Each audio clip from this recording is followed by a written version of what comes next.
Hello and welcome. We're at the very well-known and prestigious Gargi College here in Delhi, speaking to a bunch of young and enthusiastic students on the road ahead for them and what would they like to see change in the years ahead. First and foremost, in our early conversation with them, we've just figured that most of them are keen on studying further and not going for that job which most youngsters, or many youngsters in fact, do seem to be chasing. Why is that? Why do you believe that you ought to study further even now? See, it's pretty simple that today we face immense competition. So if we're going for a job right after our undergrad, I think we're lacking the required skill set to which we can, give back to the company. We need to be committed to ourselves and the company that we go for. So it just makes sense to first do a master's, get the required skill set, and then, give back. And but there are all those others who always say that there's the how really your work experience, and you have to start somewhere and you have to get it. How do you sort of see this? How can one really strike a balance? Personally, I think that it's just moving apart from the masses. Like doing a master's is really mastering your skill at whatever you're studying. So if you are moving apart from the masses and gaining an edge over others, it really means that you are better than the others and you deserve much more in terms of pay. That is why that is a major point that youngsters look into when they feel that they should study further instead of doing jobs today. Right, but do you sort of feel, you wanted to make a point, do you sort of feel that that view is sort of in a minority, that for everyone who wants to study more, there are perhaps even more who want to get that job as soon as possible? That may be true, but for people like me who want to study further, there's also this sense of wanting to experience other things before I settle for one particular job. I want to maybe do more jobs, I want to intern with other companies, I want to experience life before I want to settle for that particular job. So for people like us, it's more about the added value of that experience than to, get the job, earn money and settle in life. So let me just try and get this right. You're saying that I don't have sort of one clear idea in my head. I want to go out there, I want to see what's on offer, I want to experiment before I make an informed choice. Exactly. Yeah? Yeah, like you were right in the view that there are many people who do wish to go up for a job soon after the graduation is completed. But there are many more who wish to have a learning experience in life, who wish to learn. And alongside learning, they can also do a job or maybe have an experience so that when they go out for the exact job that they want. For instance, if I wish to do a research, and if I have an experience in that alongside having a master's degree, that will act as an advantage. And I will be able to grow more when I even join the job. I have to say, it's amazing clarity at your age. None of us had that, when we were where you are. Carry on. Sorry. So like she said, we want to study further because in today's time you get these opportunities of internships, like your summer holidays, your winter holidays. You can work for a company which gives you a decent work experience with no stipend, of course, and it gives you a chance to sort of venture into different... You can manage both. Yes, you can get that without compromising on this. On your studies, right. Yes. And then when you sort of realize that, okay, this is a field that I would like to venture on further, right. You can do your masters in it and then get a better job with a work experience simultaneously. Right. Tell me one thing, what is it like at home then? What is the conversation over dinner, for instance, like? Is it about what are you going to do? Do you have clarity? How much you're going to experiment, the usual stuff that all of us have dealt with at home. Like, come on, make up your mind. I have a slightly different situation at home. Since I think 8th grade, I've wanted to pursue journalism. And then my mom was like, everybody does a BJMC and comes into journalism. So she told me to take... Maybe not everybody, but okay. Majority of people. Right. So that's why I took economics honors and then came into, then pursue journalism. But she has... actually given me the opportunity to, consider economics honors, but choose internships with some magazines and write for them. And so that I gain that experience and make an informed choice. Now, how many of you believe that this is something that you would like to attempt or like to sort of try your hands with, try yourself with, experiment with, or are majority of you at the end of the day looking for a more sort of settled, safer, maybe not 9 to 5, but you know what I mean, sort of like a more sort of regular job? I think I would belong to the group that would try to that would like to try their hands at entrepreneurship, as in doing something for the society. Because we as students, we believe that we can be change makers, and for being change makers, I think entrepreneurship is one step we can take to bring about the kind of change we are looking for today in the society, in the country. After all, I feel our education is also about giving back to the society what we have taken from And that's, them. of course, that's really good to hear. You're not just talking about entrepreneurship for yourself or perhaps people around you. You're talking about social entrepreneurship, about making a difference. What is the kind of stuff that you perhaps could be looking at? You're all sort of part of this group that works with this we are a part of extensively. Enactus, which is basically a social entrepreneurship, and we are looking into a lot of things. We're looking into Rachna, that is our first project, main project, which basically, focuses on women and teaching them how to stitch and earn for their own living. And our second project is Udan, which is on its research stage, but it's basically looking at the health factor, because it's basically about sanitary napkins. So yeah, it's basically targeting the health factor also for basically women. Yeah. And what's the experience been like? Someone who hasn't spoken yet. What's the experience been like? I would imagine that something like this can be quite an eye-opener.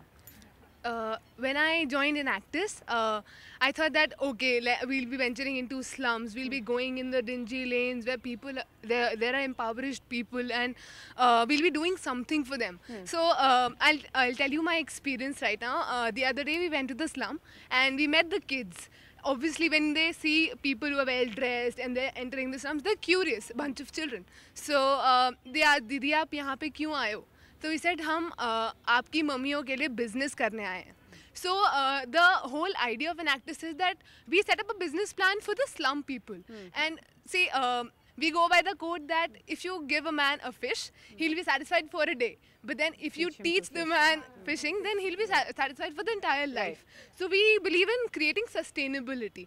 And if we help create a business plan for them, then they'll be earning income, and then they'll be settled for life.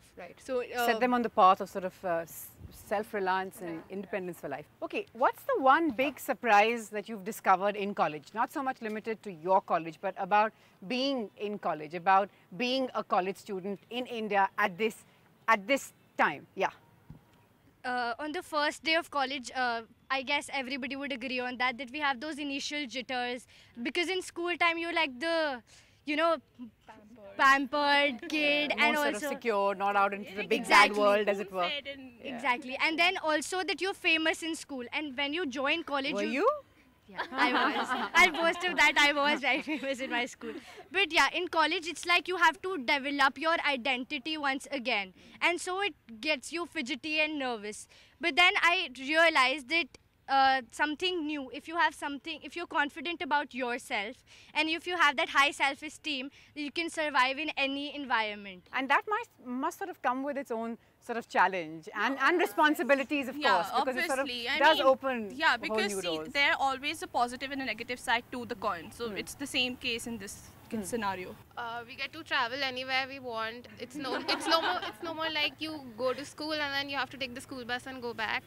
So you can always miss classes. Nobody bothers. But then in Delhi, you always have the question of security. So even if you have that freedom, I personally don't think I've utilized it as much as I had planned or imagined to. Like when I thought that I'm going to be in college, I was like, wow, I'm going to use it to its fullest. But now, even now, like I have my family, they call and they check up on me 20 times a day.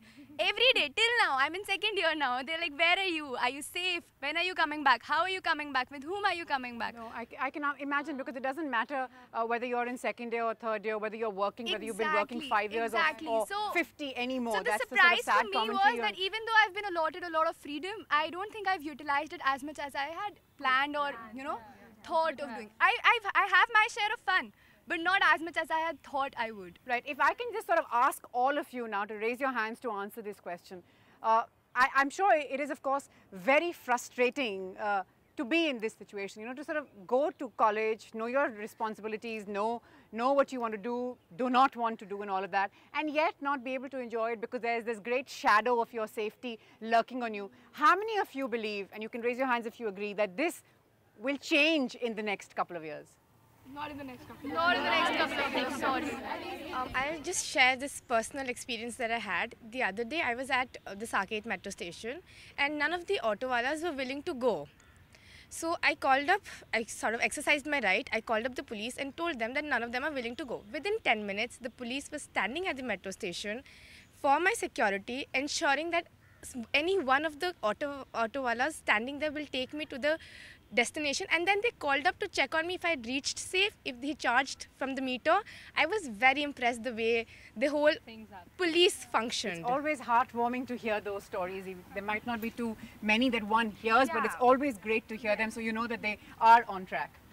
If we can't change the mindsets of people, I at Gargi believe we can change our students. Like, I'm the president of my students union, and we can have self-defense classes and many classes we have in our college, so that we can train our students, we can train our girls to help protect them if any case they are in any problem, if they are in any problem. Right, I agree. I would imagine that you can't be too safe, really. You know, your safety at the end of the day is in your hands. But how many of you take those classes, those self-defense classes, or are trained in some sort of self-defense techniques? Self-defense classes in our college. We had self-defense classes in our college, and I think what we're really trying to figure out is when will we have the freedom. It's important to note that currently we feel like birds in a cage. Now, for us, the cage keeps getting bigger, but at the end of the day, it's still a cage.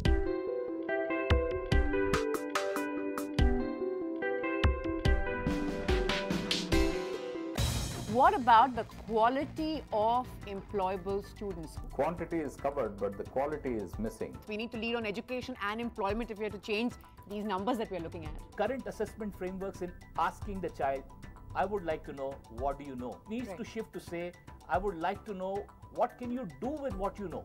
There is significant gap there, and we need to invest in our vocational education institutions, our entire infrastructure. The second is some kind of specific incentive for the industry. What about the quality of employable students? Quantity is covered, but the quality is missing. We need to lead on education and employment if we are to change these numbers that we are looking at. Current assessment frameworks in asking the child, I would like to know, what do you know, needs to shift to say, I would like to know, what can you do with what you know?